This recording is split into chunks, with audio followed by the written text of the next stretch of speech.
तो धर्मों की बात करें तो विभिन्न विभिन्न धर्मों की मानव जाति के इतिहास को लेकर भिन्न भिन्न मानता है। चलिए हम लोग धर्मों की बात नहीं करते हैं, हम लोग आदि मानव का उस सभ्यता की बात करते हैं। लॉजिकली बात करते हैं कि आदि मानव पाषाण काल, पूर्व पाषाण, मध्य पाषाण जो 3 भाग में था, फिर नए काल आए, कांस्य युग आया, कभी हड़प्पा आया। लेकिन आदि मानव ने मैक्सिमम उन्हीं जगहों पर आप वास किया था जहां जल का स्रोत था।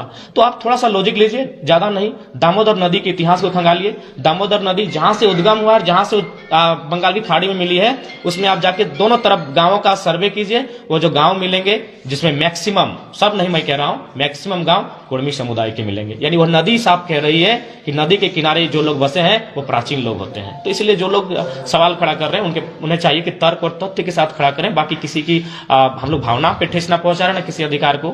ये लड़ाई संवैधानिक है और संविधान, भारत का संविधान है, वह तय करेगा, भारत की विधायिका तय करेगी।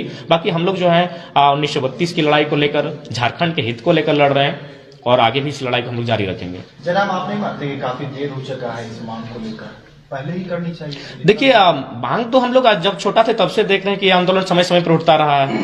लेकिन चूंकि अब लगा है कि लोगों थोड़ा सा मैंने सोशल मीडिया के माध्यम से लोगों का जुड़ाव एक दूसरे से बहुत नजदीक आया है, तो बीच में जो कम्युनिकेशन गैप था वो धीरे धीरे समाप्त हुआ है। तो इसीलिए मुझे लगता है अब थोड़ा सा जुड़ाव ज्यादा होने के कारण, लोग एक जगह जमा होने के कारण अब थोड़ा सा आंदोलन व्यापक हो रहे हैं। अभी आप देखिए, जो भी चाहे आंदोलन रहे, अभी जूली महतो देखिए हॉस्पिटल में एडमिट है, लेकिन एक दिन में उनका लाखों रुपए कनेक्शन होता है। क्यों? Social media. तो लोग सोशल मीडिया के कारण एक दूसरे के करीब आ रहे हैं। तो इसीलिए जो भी अब आंदोलन होंगे, अगर आप उसको पहले के आंदोलन से तुलना करेंगे तो मुझे लगता है थोड़ी भूल होगी, क्योंकि पहले का दौर अलग था, आज का दौर अलग है। आज सबके हाथों में डिजिटल है, मोबाइल है, और ये बहुत ही आज के डेट में एक हथियार है।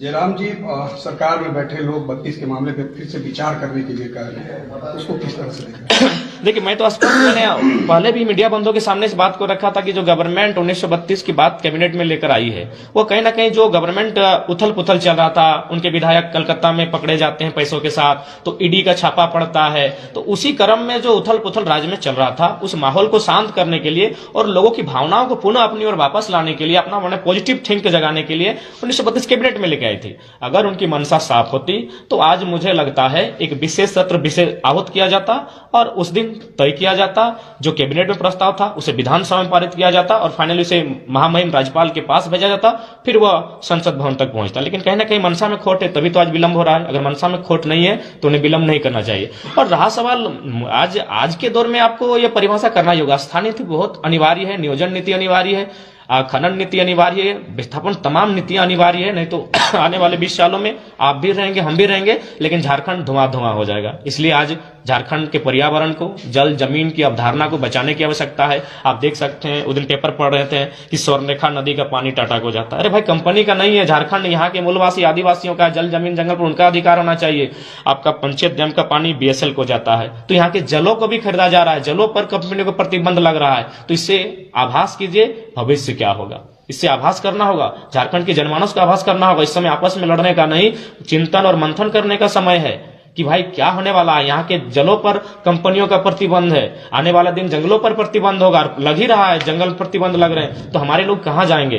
तो इसलिए आज मुझे लगता है आज हम लोग उसी संकट को देख पा रहे हैं, इसीलिए संगठन की ओर बढ़ रहे हैं और हम लोग नए मुद्दों के साथ लड़ेंगे। जो भी मुद्दे होंगे जिनमें हमें लगता है कि झारखंड के लोग ठगे जा रहे हैं, छले जा रहे हैं, उन मुद्दों में हम लोग साथ लड़ेंगे। किस तरह का संगठन होगा, सामाजिक या राजनीतिक? नहीं, ये फिलहाल सामाजिक संगठन ही होगा, क्योंकि हम लोग राजनीतिक सामर्थ्य नहीं रख पाएंगे अभी। राजनीतिक संगठन बनाने के लिए आप उसके लिए विशेष होता है, लेकिन हम लोग सामाजिक संगठन ही रखेंगे। और हम लोग तो चाहेंगे कि जो सरकार जो नीतियों की बात करके सत्ता में आई है, उसी को घेरते हुए उन्हें बैकफुट पर लाकर नीतियां बनाने पर मजबूर करें। इसलिए हम लोग अपने शक्तिशाली सामाजिक संगठन की ओर हम लोग अग्रसर हैं। तो क्या झारखंड पूंजीपतियों के हाथ में जा रहा है, निजीकरण हावी है झारखंड? हाँ बिल्कुल, आप देख सकते हैं निजीकरण भी हावी हो रहा है, पूंजीपतियों के चंद मुट्ठी भर लोगों के हाथों में झारखंड जा रहा है। तो इसीलिए फिर से आवश्यकता है सांगठनिक ढांचा बनाकर पहले कलम पेपर के साथ लड़ा जाए। और निश्चय आप देख सकते हैं, अगर आप बात करें तो झारखंड के क्षेत्र में एक खनन नीति बहुत प्रभावित करती है, लेकिन मुझे लगता है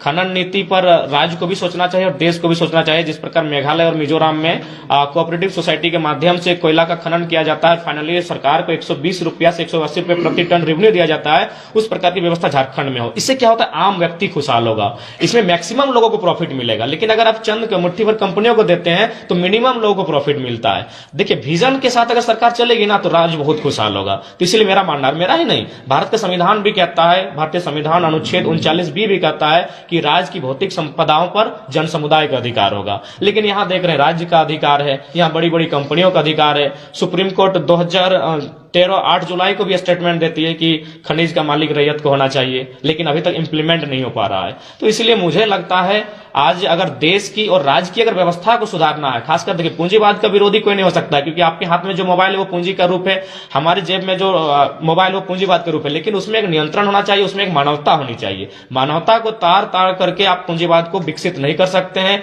अर्थव्यवस्था को आगे नहीं बढ़ा सकते हैं, और ना ही आप शहरीकरण की ओर बढ़ सकते हैं। विस्थापन की बात आती है या उद्योग की बात आती है, निश्चय ही सरकार उद्योग बसाएगी, उद्योग से उसे रेवेन्यू जाएगा, उसी रेवेन्यू से राज्य चलेगा। लेकिन प्रश्न उठता है कि उद्योग कहां बसने चाहिए? उद्योग बसने चाहिए, पहली प्राथमिकता उन बंजर जमीनों पर बसने चाहिए जहां खेती ना हो। तो इसलिए पहला बात, उद्योग उन क्षेत्रों में बसाया जाए जहां खेती ना हो। लेकिन यहां तो हमारी उपजाऊ बहियार खेतों को उजाड़कर उद्योग व्यवस्था की जाती है। उसके बाद शर्त होना चाहिए, आप मुआवजा ठीक से दीजिए, नियोजन अनिश्चित काल, जब तक कि उस जमीन पर उद्योग रहेगा तब तक आप उस परिवार को नियोजन दें अनुकंपा के माध्यम से। और अगर ये चीजें नहीं होगी तो मुझे लगता है ऐसे उद्योग की झारखंड की आवश्यकता नहीं है जो झारखंडियों को पलायन करने पर, विस्थापन करने पर मजबूर करेगी। तो इसलिए आज गवर्नमेंट को मानवता के नाते, जो भी गवर्नमेंट है, देश की हो या राज्य की हो, उन्हें अगर वास्तव में भारत को विश्व गुरु बनाना है, झारखंड को सुखी संपन्न बनाना है, तो यहां दिमाग से बनता है, बतौलेबाजी से नहीं बनता है। आपके पास विजन क्या है? आपके पास विस्थापन की नीति क्या है? आपके पास पुनर्वास नीति क्या है? जब तक इसको जस्टिफाई नहीं करेंगे, इस राज्य का कल्याण नहीं हो सकता है। और मेरा मानना है कि आज विशेषकर पढ़े लिखे युवाओं को थोड़ा सा नेतृत्व करने की दरकार है, उन्हें भी सोचना होगा।